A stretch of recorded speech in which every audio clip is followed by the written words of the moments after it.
Bonsoir à toutes et à tous, il est l'heure de l'info sur Puissance Télévisions. Voici les titres de ce samedi 27 avril. À un peu moins d'un mois de l'Estralac au lac du Der, nous nous intéresserons aux aménagements qui permettront aux visiteurs de se stationner. Des parkings sont d'ailleurs en train d'être reconstruits. Les beaux jours reviennent et Chaumont s'anime. La ville organise son premier marché de printemps, ce sera le 5 mai prochain. Ce soir, dans une chronique, Pompeo Coppola nous parlera de la danseuse américaine Lois Fuller, une artiste qui a un lien un peu particulier avec Saint-Dizier, vous le verrez. Et à la fin de ce journal, nous recevrons Sébastien Sismondo, un motard qui mène une vie nomade. Il est actuellement dans le département de la Marne, il nous racontera son parcours dans un instant.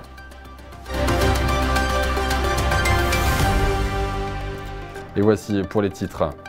Mais avant cela, ce dimanche 28 avril, demain, le monde célèbre la journée mondiale pour la sécurité et la santé au travail, une initiative lancée en 2003 par le Bureau international du travail pour promouvoir la prévention des accidents et des maladies professionnelles. Selon les données du bureau, 2,2 millions de travailleurs meurent chaque année dans des suites de maladies liées à leur activité professionnelle, ce qui représente environ 5000 décès par jour. Et en ce qui concerne la France, elle se classe 4e en Europe concernant le nombre d'accidents de travail mortels procédés par la Lituanie et Malte. Un peu moins d'un mois de l'Estralac au lac du Der, nous intéressons aux aménagements qui permettront aux visiteurs de se stationner. Des parkings sont d'ailleurs en train d'être construits. Et cela sera-t-il suffisant, Élément de réponse dans ce reportage de Théophile Aubrio, Vicky de Fontaine et Nicolas Fontaine. À moins d'un mois des Extralacs, l'aménagement de la nouvelle aire de stationnement est toujours en cours. Sur place, les ouvriers ont encore du travail. Les travaux ont en effet pris quelques jours de retard à cause des intempéries, mais tout sera prêt selon le syndicat du Der.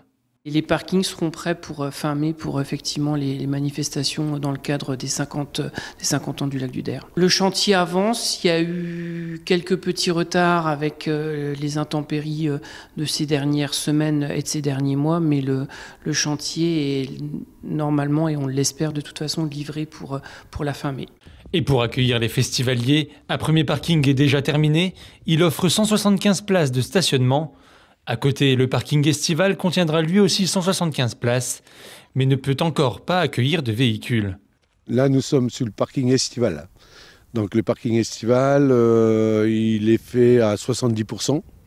Il nous reste 30% de travaux dessus, sachant que la météo n'est pas avec nous.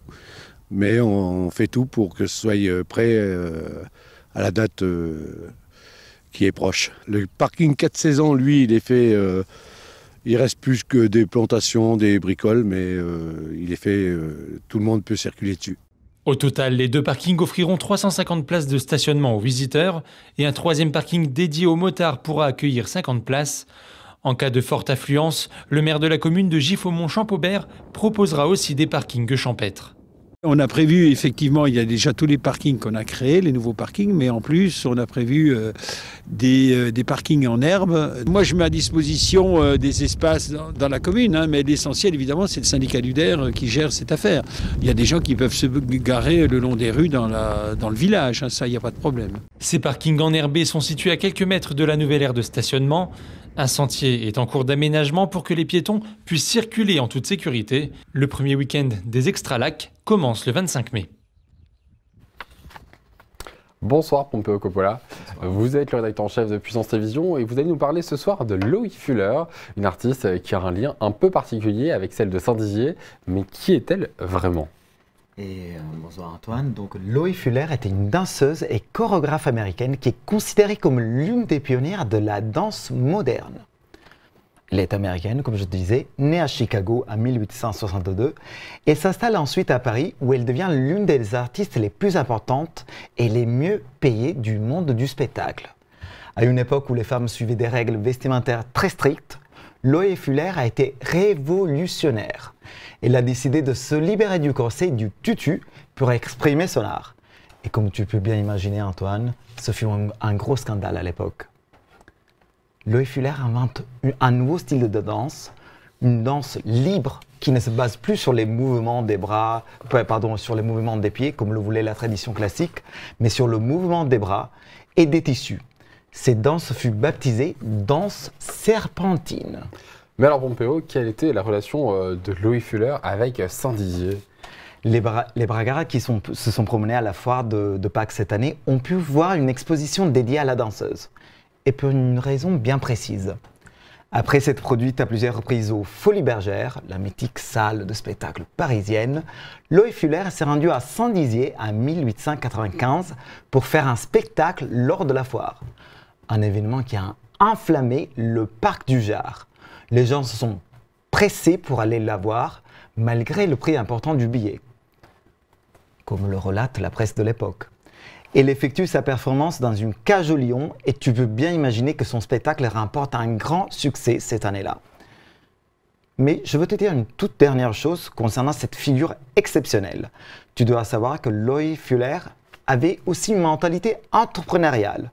En effet, pour protéger ses inventions, elle a créé et a breveté ses inventions en France comme aux États-Unis. Merci beaucoup Pompeo pour ce portrait de Loïc Fuller, donc cet artiste qui a un lien avec la cité bragarde. Tout autre chose, les beaux jours sont de retour et c'est l'occasion pour la ville de Chaumont d'attirer les habitants du territoire vers son centre-ville. Et pour cela, la municipalité a décidé d'organiser un marché de printemps dans ses halles rénovées. Découvrez le programme avec Clémentine Coppola. Illuminées par un rayon de soleil, les halles de Chaumont s'apprêtent à recevoir leur tout premier marché de printemps. Avec le retour du beau temps, la ville en profite pour réunir le dimanche 5 mai 35 exposants locaux. Des agriculteurs, des horticulteurs et diverses animations avec un pôle animaux. On pourra voir des lapins, des poules, des chèvres et des brebis. Et puis aussi des animations, on va dire, plutôt musicales avec une fanfare et un petit concert à 16h. Une première animation qui permet de poursuivre la redynamisation de cet espace. Ce marché, c'est en quelque sorte le top départ de la saison culturelle de Chaumont. Alors, c'est un marché de printemps, mais il y aura tout au long de l'année des rendez-vous dans ces halles. On a débuté par le printemps, parce que le printemps, c'est la convivialité, il fait beau. On a aussi à montrer les légumes, les produits locaux. C'est le départ d'une année donc de 12 mois, pendant lesquels il se passera régulièrement des animations sous les halles. Ce territoire, il est riche en savoir-faire. C'est aussi une occasion de montrer les savoir-faire locaux. La municipalité espère attirer la plupart des habitants du territoire pour leur faire découvrir toute la richesse des savoir-faire haut-marnais. Sébastien Sismondo, vous êtes un motard qui mène une vie nomade. Résumé sur un symbole de votre t-shirt, 2 roues, une tente. Vous explorez actuellement la Marne. Alors racontez-nous comment tout cela a commencé et comment finalement aujourd'hui vous êtes dans la Marne. Oui, alors bonjour et merci de me recevoir déjà. Je suis arrivé, alors je vais reculer un petit peu. J'ai démarré mon aventure en 2020 sur une idée qui m'est venue en 2018 en voyant en fait un créateur YouTube américain qui est devenu totalement nomade à moto. Et en le voyant faire ça, je me suis dit pourquoi est-ce que moi je ne pourrais pas? Pourquoi pas vous en effet? Pourquoi pas moi? J'étais dans une situation de blocage dans un appartement où je n'avais que des problèmes chez ce qu'on appelle un marchand de sommeil. Dans l'impossibilité de l'autre chose, parce que quand vous n'avez pas d'argent, les agences immobilières ne vous aiment pas du tout. Donc en voyant Tim, il s'appelle, en voyant faire ça, je me suis dit mais peut-être que ça serait une solution. J'ai étudié la question principalement sur YouTube, grâce à ses vidéos à lui d'ailleurs, qui m'ont appris pas mal de choses. J'ai passé mon permis A2 en 2019, avant je roulais en 125. Acheté une petite moto à 500 en janvier 2020 et à la fin de l'année 2020, en retard sur le programme, et je vous explique pas pourquoi, je suis parti et depuis je n'ai plus ni appartement ni maison, je roule en permanence. Alors vous avez du coup maintenant une chaîne YouTube aux 2000 abonnés qui s'appelle 2 roues une tente, comme votre t-shirt. Pourquoi avez-vous finalement créé cette chaîne aujourd'hui? C'est par inspiration de ce team, j'imagine? Alors, comment finalement aujourd'hui vous réalisez ce contenu éditorial qu'on aperçoit à l'image d'ailleurs? Alors effectivement, l'idée de la chaîne est venue en même temps que l'idée de mon nouveau mode de vie. J'ai toujours travaillé sur Internet, je ne connais littéralement rien d'autre. Et j'avais déjà fait de la vidéo, pas sur YouTube, mais pour d'autres contenus, j'avais déjà réalisé des vidéos. Donc il m'est venu l'idée de financer mon aventure via une chaîne YouTube. Ce que je n'avais pas vu, c'est que je pensais savoir faire, mais je n'étais pas du tout au point. J'ai mis au moins 2 ans à le réaliser, que j'avais besoin de me former. Donc au début, j'ai avancé, j'avais l'habitude de dire que ma chienne avançait à la vitesse d'un escargot, pas de course. Ouais. C'était à peu près ça. Pas encore à la vitesse de la moto. Non.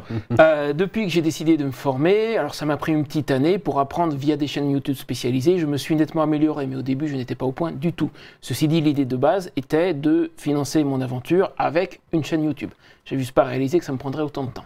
Ça sera peut-être bientôt le cas. Alors, quels sont les inconvénients, finalement, les avantages de mener cette vie nomade, et en plus cette vie nomade à moto? Alors, c'est une excellente question qu'on m'a déjà posée sous différentes formes. J'ai notamment des abonnés qui m'ont dit « mais pourquoi tu prends pas un petit van aménagé, ça serait plus facile, etc. » À ces gens-là, je leur réponds non. D'abord, il y a la passion de la moto, c'est quelque chose de différent. Ouais. Et puis, ça n'est pas une vie plus difficile, pour moi, du moins avec l'expérience que j'ai à présent, ce n'est pas une vie plus difficile que ce qu'on pourrait appeler, entre guillemets, une vie normale. C'est une vie qui présente des défis différents. Il faut apprendre, c'est comme tout, ça s'apprend. On les imagine, notamment les défis liés à la météo. Hein. Enfin, alors, la météo, j'ai roulé par tous les temps, même sur la neige, ça m'est arrivé. J'aime pas ça, mais ça m'est arrivé une fois ou deux. Je n'ai jamais eu de gros pépins sur la route, sauf une fois, on m'a grillé une priorité à droite. Mais en dehors de ça, je n'ai jamais eu de gros pépins sur la route. Tout ce qui est vie sur la route, à présent, je maîtrise. La partie camping, je maîtrise aussi. J'aime ça, même j'adore ça. Moi qui étais carrément, j'étais un véritable ours, j'ai passé 20 ans au fond de mon appartement sans voir personne. Dans les Saônes dans les Saônes au début, en Normandie après. Et une de mes motivations, c'était de me dire, si tu viens camping, tu seras obligé de voir du monde. Et franchement, ça a été la meilleure décision de ma vie, parce que depuis que je suis parti, j'ai rencontré plein de gens formidables. Certains juste que j'ai rencontrés comme ça, d'autres qui m'ont aidé. Si j'avais pas l'aide de certains de mes abonnés, sincèrement, je m'en serais pas tiré. S'il y a tout de suite la réponse finalement à la prochaine question, de savoir finalement qu'est-ce que vous faites aujourd'hui dans la Marne? Eh ben, alors je me retrouve ici grâce à un de mes abonnés, puisque j'étais il y a tout juste un mois maintenant encore dans le nord de l'Espagne, où j'ai attendu en fait. J'ai attendu dans le nord de l'Espagne pour remonter parce que je ne voulais pas me retrouver dans la région trop tôt pour une question de température. Et en fait, c'est un de mes abonnés qui m'a dit, écoute, j'ai un petit terrain dans une vieille ferme qui n'est pas habitable, mais dans laquelle il y a douche, toilette, électricité, si tu veux. Je suis ici entre Vitry et juste à côté, Saint-Dizier, voilà, à 15 minutes de Saint-Dizier. Il m'a dit, tu viens te poser là le temps que ça aille mieux. Et je me suis retrouvé chez lui le 12 avril, le temps de remonter du nord de l'Espagne. Vous me disiez justement, enfin, vous ne voulez pas arriver trop tôt. Du coup, c'est effectivement, encore une fois, une condition météo de ne pas arriver quand il fait trop froid en fait. Et j'ai joué de malchance. Oui, c'est vrai que la météo n'est pas top. Mais bon, il m'a prêté un petit chauffage type chauffage ventilé et ça se passe bien. Alors ça fait seulement 3 semaines que vous êtes ici dans la Marne, vous allez encore rester un petit moment? Plusieurs mois, normalement jusqu'à mi-août. J'espère organiser une rencontre abonnée en Normandie, 3e semaine d'août. Donc si tout va bien, je partirai dans le courant de la 2e semaine. Alors d'ici là, vous allez filmer, hein, sur votre caméra est devenu votre meilleur ami avec la moto, deuxième meilleur ami. Finalement, qu'est-ce que vous allez faire d'ici là? Vous allez filmer bien sûr vos parcours, vos péripéties, mais aussi le patrimoine. Oui, parce qu'une partie des vidéos que je fais, et ça c'est quelque chose auquel je tiens, je fais visiter les régions que je traverse à mes spectateurs, et j'ai notamment un certain nombre de mes abonnés, ça se multiplie à présent, qui me disent, écoute, moi je ne peux pas voyager ou je ne peux plus voyager, et j'ai l'impression de voyager à travers toi. Ce ne sont pas forcément les vidéos qui font le plus de vues, mais pour ces gens-là, j'y tiens. Donc vous allez continuer à le faire. Donc vous avez dit projet en projet. Donc c'est cette rencontre en Normandie du coup d'ici. Oui, alors ça sera en août. Et avant ça, j'ai normalement quelque chose sur le lac du Der, peut-être à Vitry-le-François. Je suis en train de prendre des contacts pour essayer de faire des vidéos, non pas moi tout seul, mais avec des locaux qui puissent me raconter l'histoire de tel ou tel lieu, ce qui serait beaucoup plus intéressant. Et ben comme ça, c'est ça que je recherche. On envoie la bouteille à la mer en même temps, la bouteille au lac du Der. Merci beaucoup d'avoir été avec nous aujourd'hui, Sébastien. On vous invite du coup à vous suivre effectivement sur votre compte YouTube pour regarder l'ensemble de vos vidéos. On le redit effectivement, cette chaîne d'Euro une tente à suivre donc tout de suite et à vous abonner bien sûr sur YouTube. Merci beaucoup. Très bonne soirée à vous ici. On se retrouve lundi pour l'information à 19h. Ce sera avec Nicolas Fontaine. D'ici là, très bon week-end à tous.